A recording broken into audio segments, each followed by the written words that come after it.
I know we don't want to talk about it, but the first game, my Got to. problem, my whole problem was I get it. The GOAT is gone. I'm not I think we can be realistic in terms of, hey, maybe we're not going to compete for a national championship every single year, but we still expect the standard to stay the same. And that's what I was so pissed about. I was like, dude, this is bullshit. Like we shouldn't ever have to get guys to want to play hard, to give effort, to have pride and play in for themselves and for the school. And I wonder how much NIL has to do with that. But that was my whole thing was just, man, DeBoer, first and foremost, he's got to get control of that.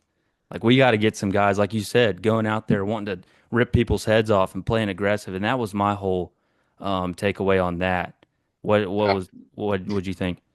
Same. I mean, I try not to get so caught up in where I'm used to seeing, the teams I played for, played with, and what I'm used to seeing from a Bama team.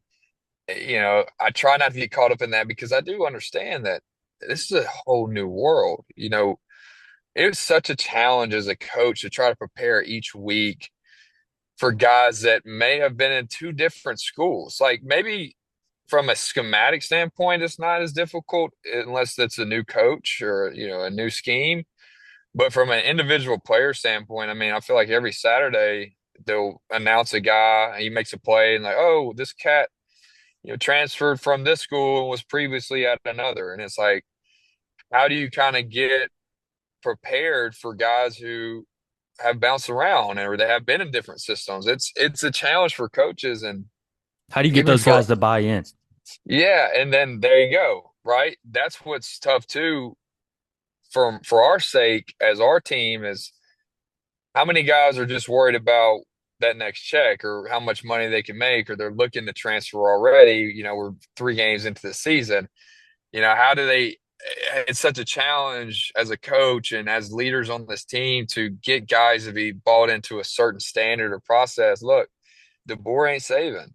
Neither is Mike Leach. Neither is Pete Carroll. Neither is Bill Belichick. Well, Bill Belichick is saving pretty Yeah, pretty similar, but all those guys have a different recipe for success. DeBoer's had success. There is a recipe there, but you got to find the right ingredients to make that recipe special, right? And whether that's the right coaching staff, the right players, and the right standard for everybody to get bought into. So I think that's the challenge for DeBoer is he may not coach the way he coaches, the way he recruits could be totally different than what Saban did, which is fine. But as long as it works and everybody's bought into it, we'll have success. So yeah, this new world definitely has something to do with it. But yeah, from the first game, I think just overall mentality was something that I was disappointed in seeing. But that just has a lot to do with the new world and also new coach and the types of players that he may be recruiting. I don't know, but I try not to compare them as much to a Saban team because it's frankly not. right.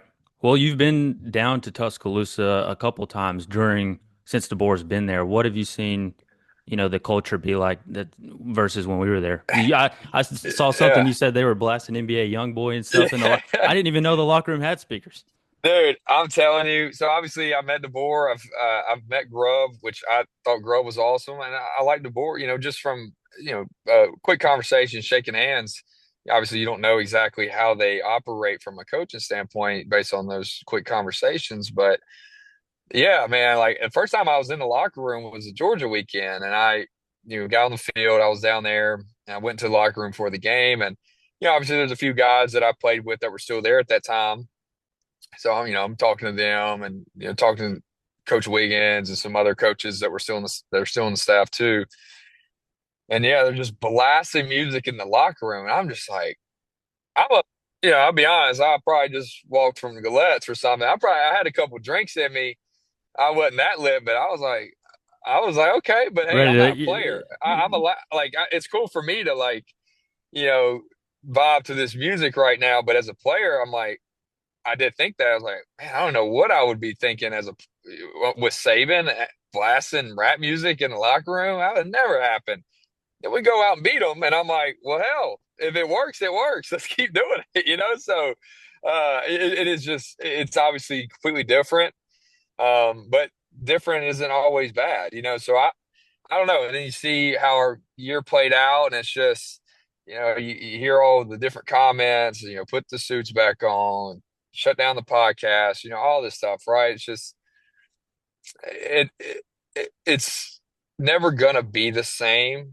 This is for all programs. Like it's all different now. And that's fine. I do think guys should get paid, but I do think needs to be some contractual guidelines here that needs to change. But everybody's going to struggle with this, and I think another thing that hurts us too is that we don't really have those guys that are at twos and threes that were probably going to be future first, second round picks.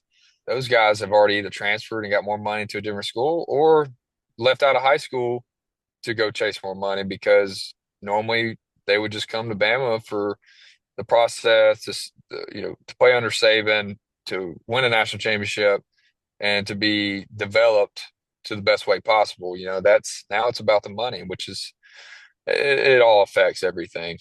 Yeah, the days of Alabama having a guy that doesn't start till his senior year and then he gets drafted in the first round, I think that's probably gone with. But that's funny, man.